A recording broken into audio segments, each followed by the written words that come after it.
वो मेरा आदमी खोया है, मेरे पति खोया, वो भी इन जनता के हैं, तो फिर मुझे आवाज कैसे होशी आएगी मेरी। अब जिस पे बीतती है वही जानता है, तो वो तो ऐसे मुद्दे उठाएंगे मेरे पे, लेकिन बोलने से ऐसा करने से नहीं, मैं काम पूरा करूंगी जनता का। क्या लग रहा है फील्ड में क्या चीज मिल रही है? भारतीय जनता पार्टी के ही बात कर रहे हैं। उनका निधन आकस्मिक हुआ तो कुछ जिम्मेदारी भी छोड़ गए आप पे कि जनता का ख्याल रखना। उनके घर में ही टिकट देवे और सारी जिम्मेदारी इनको सौंपे, तो इस जिम्मेदारी पूरी से निभाएंगे। लाल जी के रहते हुए भी कभी विधायकी में आएंगे?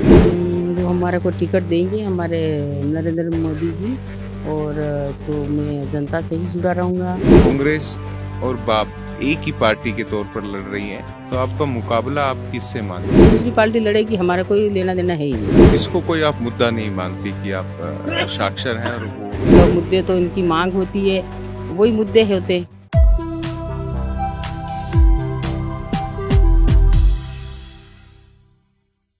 राजस्थान चौक की चुनाव यात्रा में हम मोरिता कला बेउती गांव में मोरीफला गांव में पहुंचे हैं और यहां पर बीजेपी की सैलुम्बर से प्रत्याशी शांता देवी मीना हमें मिली हैं चुनाव प्रचार करते हुए।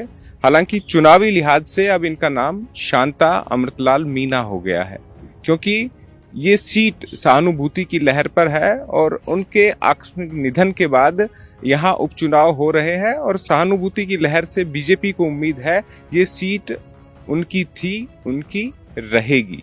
बीजेपी के लिए महत्वपूर्ण सीट इसीलिए भी है कि अमृतलाल मीना ने इस सीट को किसी अन्य पार्टी को जीतने नहीं दिया, और यहां तक जब सैलाब बाप पार्टी का 2023 में पूरे आदिवासी अंचल डूंगरपुर बांसवाड़ा में रहा, तब बाप पार्टी इस सीट पर तीसरे स्थान पर रही थी। खैर, चुनावी चर्चाएं हैं और नई सीढ़ी चढ़ रही हैं। स्वागत है राजस्थान चौक को आपके चैनल को राम राम। हालांकि कुछ दिन पहले इस पीड़ा की घड़ी को आपने देखा है, लेकिन मतदाताओं का उत्साह भी अब देख रही हैं। क्या लग रहा है फील्ड में क्या चीज मिल रही है? मुझे तो फील्ड में जहाँ जा रही हूँ वहाँ मेरे सारे कार्यकर्ता बिल्कुल भारतीय जनता पार्टी के ही बात कर रहे हैं और सारे लगे हुए हैं। जीत पक्की है? जीत पक्की है। जयपुर और दिल्ली में इस सीट की चर्चा इसीलिए भी है कि ये सीट हमारी थी, इसको तो हमें ही रखना है। बाकी 7 सीटें हैं और का जो है वो चुनावी लिहाज से देखा जाएगा। तो क्या लगता है ये सीट अमृतलाल जी के जब विधायक रहे उसके किए हुए विकास कार्यों के बूते वापस यहाँ रहेगी? उनके विकास कार्य जो जनता के बीच में जारी हैं, क्या सुनाई दे रहा है, क्या लोग कह रहे हैं? हमारे ये है जो मेरे पति देव, उन्होंने 6 महीनों में, पूरा साल नहीं हुआ, और पहले उनका चुनाव था, फिर बाद में हमारे प्रधानमंत्री के थे और उनको 6 महीने मिले, और फर्स्ट विधानसभा फर्स्ट हुई, और उसमें जहाँ जा रहे हैं वहाँ रोड, लाइट, पानी, बिजली, मतलब शिक्षा, चिकित्सा और रोड, सामुदायिक भवन और आंगनवाड़ी, माँ बाड़ी, कोई कमी नहीं है। और जहाँ कमी होगी तो मैं बैठी हुई हूँ साहब। कुछ सपने होते हैं, चूंकि उनका निधन आकस्मिक हुआ तो कुछ जिम्मेदारी भी छोड़ गए आप पे कि जनता का ख्याल रखना। जिम्मेदारी मानती हैं? जिम्मेदारी तो हमारे जो पार्टी के हमारे ऊपर लेवल के हमारे नेता थे बड़े बड़े, उन्होंने सब सोचा समझा, उसके हिसाब से हमारे मेरे पे और साहब की भी यही मानसा थी कि वो ऐसे बीच में छोड़ के गए। जनता के भाव मन में यूँ था कि उनके घर में ही टिकट देवे और सारी जिम्मेदारी इनको सौंपे, तो इस जिम्मेदारी पूरी से निभाएंगे। आपके पुत्र और पुत्री ने भी चुनावी कमान संभाली हुई है, वो कह रहे हैं कि अमृतलाल मीना जी भले ही चले गए लेकिन जनता को विश्वास दिला रहे हैं कि उनके रूप में अब शांता देवी अमृतलाल मीना काम करेंगी। तो इतने शॉर्ट टाइम में, क्योंकि अभी घोषणा हुई और समय कम मिला, आपको लगा था कि अमृतलाल जी के रहते हुए भी कभी विधायकी में आएंगी? उनको तो कभी सांसद के तौर पर भी भेजा जा सकता था, कभी घर में बातचीत सब हुई थी, लेकिन साहब ने यूँ कहा था कि मेरे से जनता जुड़ी हुई है, मैं सांसद का चुनाव नहीं लड़ूंगा, मैं जब तक है मैं जो हमारे को टिकट देंगे हमारे नरेंद्र मोदी जी, और तो मैं जनता से ही जुड़ा रहूँगा, मैं सांसद का या फिर ऊपर लेवल का ऐसा कुछ उन्होंने सोचा भी नहीं था और उनको लड़ना भी नहीं था। अभी आप महिलाओं से बात कर रही थी जब हम आपके पास इधर आए। प्रधानमंत्री नरेंद्र मोदी की कई ऐसी योजनाएं हैं जो इज्जत घर की बात करें, और खासतौर पर ये आदिवासी अंचल है, धुएं से आज़ादी, यानी गैस को लेकर भी बहुत अपना घर, क्योंकि आदिवासी अंचल में घर भी कच्चे होते थे, पक्के, तो ये काम सतत चल भी रहा है। इसको आप कितना आगे बढ़ाएंगे? और अभी कुछ लोगों से ऐसे बातचीत हुई कि जो हमारे प्रधानमंत्री ने हमारे प्रधान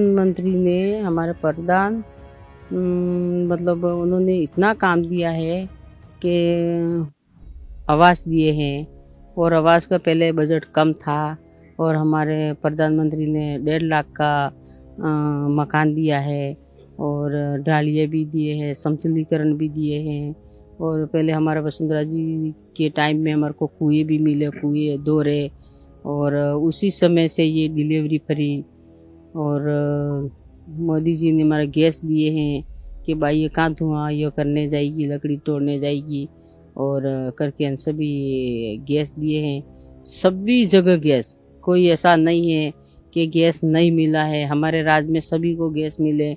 और बाद में दूसरी सरकार आई तो इन भाइयों से इन सभी जनता को पूछ लो कुछ मिला क्या उनको।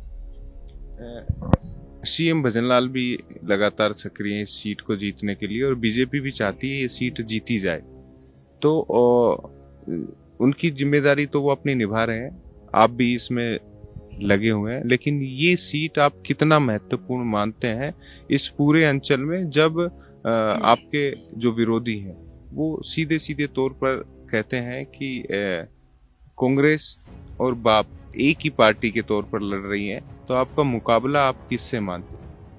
मुझे मुकाबला किसी से नहीं मान रही हूँ, हमारे पार्टी मजबूत है और कमल का फूल मजबूत है, और इस दूसरी पार्टी लड़ेगी हमारा कोई लेना देना है ही नहीं, ठीक है, हमारे जो है भारतीय जनता पार्टी है वो है, और ठीक है, हमारे मोदी जी लगे हुए हैं, हमारे भजनलाल जी लगे हुए हैं, और पूरी सरकार लगी हुई है, तो हम तो वैसे ही जीतेंगे, और साहब जीते हुए थे। बाबूलाल खराड़ी जी से अभी मुलाकात हुई कुछ देर पहले, तो उन्होंने कहा कि अमृतलाल जी अच्छे मित्र थे, और शांता देवी जी परिवार की सदस्य हैं, और उन्हें जिताएंगे, और जो प्रभार दिया है वो आज 84 से सैलुम्बर आपके लिए आए हैं, तो बाबूलाल जी का भी प्रभाव यहाँ पर असर था। हाँ, बाबूलाल जी का तो हमारे मंत्री जी है, तो मंत्री जी की जनता बात मानेगी, और बाप वालों के कौन है, और ये उनका हमारा मुकाबला करना ही नहीं है, हमारा मुकाबला ऊपर ही रहेगा। एक हालांकि चर्चा आप पे भी आती होगी, एक वक्त था जब आप यहाँ इस इलाके में आपने जन्म लिया, उस समय शिक्षा का स्तर कम था, अब महिलाएं आगे बढ़ें, आपको कभी महसूस होता है? क्योंकि बाप पार्टी के प्रत्याशी यही आरोप लगाते हैं कि मैं पढ़ा लिखा हूँ और वो साक्षर है, तो महिलाओं से जब आप मिलती हैं, आपको लगता है कि जनप्रतिनिधि के तौर पर जब आप चुनी जाएंगी तो शिक्षा के लिए, खास तौर पर महिला बालिका शिक्षा के लिए आप कुछ करें? हमारे क्या पहले जब हमारे पहले से ही कांग्रेस राज है, उस समय हमारे गांव वाले 5 किलो लाते थे, 5 डांडे लाते थे, यूँ करके कई बड़ा गांव होता वहाँ स्कूल बनाते थे, और हमारे जब बीजेपी सरकार आई, गांव गांव ढानी ढानी, और पंचायतों में एक अपने जहाँ छोटा कस्बा है वहाँ भी स्कूल है, 5 भी है, 8 भी है, 10 भी है, 12 भी है, और अभी तो शिक्षा के ही लहर है, अब जगह जगह स्कूल खुली है, तो जगह जगह स्कूल खोली है, तो बच्चे सब पढ़ने जा रहे हैं। अब सरकारी भी है, प्राइवेट भी है, सभी। तो आपका आगे क्या रुख रहेगा शिक्षा के लिए, उच्च शिक्षा के लिए? थोड़ा सा और आगे पढ़े, नौकरी में लगे, बढ़िया कमाएं, महिलाएं भी घर के बाहर निकल के काम करें, उसके लिए ये तो मोदी जी ने बहुत किया है। और सब पढ़ो लिखो, और इसमें कोई भी पार्टी आती है उधर मत ध्यान दो, अपने जो पढ़ने का है पढ़ो। और जब माँ बाप गरीब होते हैं, तो गरीब माँ बाप होते वो भी उनके दिमाग में ऐसा होता है कि मेरा बच्चा पढ़ लिख करके कहीं नौकरी लगे तो हमारा परिवार शिक्षित हो जाएगा, हमारा परिवार मतलब आप कहीं भी जाओ, नौकरी वाला घर होता है जो व्यवस्थित घर होता है। तो इसको कोई आप मुद्दा नहीं मानती कि आप साक्षर हैं और वो? हाँ, विकास मुद्दे तो बहुत है, और मुद्दे तो इनकी मांग होती है, वही मुद्दे होते, तो मैं पूरा करूंगी। एक सवाल अंतिम ले लेते हैं, जो कि चुनावी सभा में जाना है। ये थोड़ा राजनीतिक सवाल है, हालांकि जब क्षेत्र में गए तो उन्होंने कहा, अमरलाल जी तो धुआंधार बोलते थे, शांता जी थोड़ा सा धीमे बोलती है, बस बैक सपोर्ट करती रहती हैं, ध्यान रखती हैं वो कि भाई सब ठीक चल रहा है क्या। बोलती कम है, काम ज्यादा करती हैं। तो आज आप बोल भी अच्छा रही हैं, मिलकर ऐसा लगा है, वो भ्रांति थी वो हट गई है। तो सवाल इसलिए मैंने कहा कि एक राजनीतिक सवाल आपसे कर लेते हैं। कुछ लोगों से बातचीत हुई, अलग अलग लोगों से, तो यहाँ पर चूंकि आप भी आदिवासी जनजाति से आती हैं और आदिवासी पार्टी भी आदिवासियों की बात कर रही है, लेकिन वहाँ ऐसा लगता है कि ये वाले वो नहीं है, वो वाले ये नहीं है।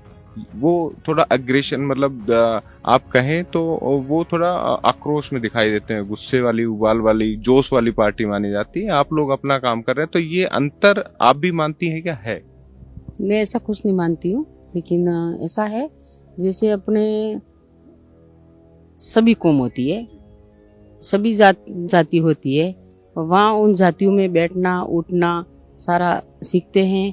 और एक ही जाति अलग होती है तो वो तो फिर आपस में ही लड़ेंगे ना। हाँ, तो वो आपस में लड़ेंगे और कोई समझाने वाला मिलेगा नहीं।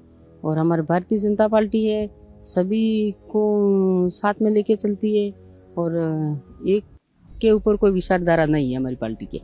बाबूलाल जी से बात हुई खराड़ी साहब से, तो उन्होंने कहा कि तोड़ने वाली राजनीति कर रहे हैं राजकुमार रोध, जोड़ने वाली नहीं। आप क्या मान? मैं भी यही मान रही हूँ, जो जोड़ने वाली होती है तो फिर हमारे साथ होते, अब तोड़ने वाली होती है जो, तो वो अलग ही क्रोध वाली पार्टी होती है, जो अपना आपस में ही किसी को क्या करना किसी को क्या करना, वो तो आप खुद समझदार हो। तो आप थे शांति देवी अमृतलाल मीणा, और सैलुम्बर से विधानसभा की बीजेपी प्रत्याशी हैं, चुनाव प्रचार पर निकली हुई है। सहानुभूति की लहर पर इस सीट को वापस बीजेपी की झोली में डालना चाहती है, लेकिन हम फिर कहेंगे संवैधानिक अधिकार है आपका। 13 नवंबर को मतदान अवश्य कीजिए। हाँ, कुछ कहना चाह रही हैं? मैं यूँ कहना चाह रही हूँ, जो जनता बोल रही है कि ये धीरे बोलती है, तो उनको पूछो, मैं 2000 से लगातार नेतागिरी में हूँ, वो मेरा आदमी खोया है, मेरे पति खोया, वो भी इन जनता के भारी भारी एमएलए, इनके सबके दिल में बरसे हुए, तो फिर मुझे आवाज कैसे होशी आएगी मेरी? ये तो किसी को भी पूछ लो कि अब जिस पे बीतती है वो ही जानता है कि उनको क्या है, उनके तो कोई ऐसा है ही नहीं, तो वो तो ऐसे मुद्दे उठाएंगे मेरे पे, लेकिन बोलने से ऐसा करने से नहीं, मैं काम पूरा करूंगी जनता का। तो ये सहानुभूति और भावुकता की लहर ही सैलुम्बर में दिखाई दे रही है। मुख्य मुकाबला लगातार जारी है और राजस्थान चौक की ग्राउंड रिपोर्ट्स भी आपको मुखातिब कराते रहेंगे। फिलहाल के लिए वीडियो जर्नलिस्ट सुरेश शर्मा और हमारे स्थानीय पत्रकार देवानंद के साथ अंकित तिवारी, राजस्थान चौक, सैलुम्बर। प्रदेश के सभी व्यापार उद्योग जगत के लिए दीपावली के हार्दिक शुभकामनाएं और बधाई। महालक्ष्मी की कृपा आप सब पे बनी रहे। सभी प्रदेशवासियों को राजस्थान प्रदेश कांग्रेस कमेटी ओबीसी विभाग की तरफ से दीपावली की हार्दिक शुभकामनाएं। आने वाला वर्ष आपके लिए मंगलमय हो। मैं पूरे देश और प्रदेश और राजस्थान के सभी लोगों को हार्दिक बधाई और शुभकामनाएं देता हूं इस पावन पर्व दीपावली पर।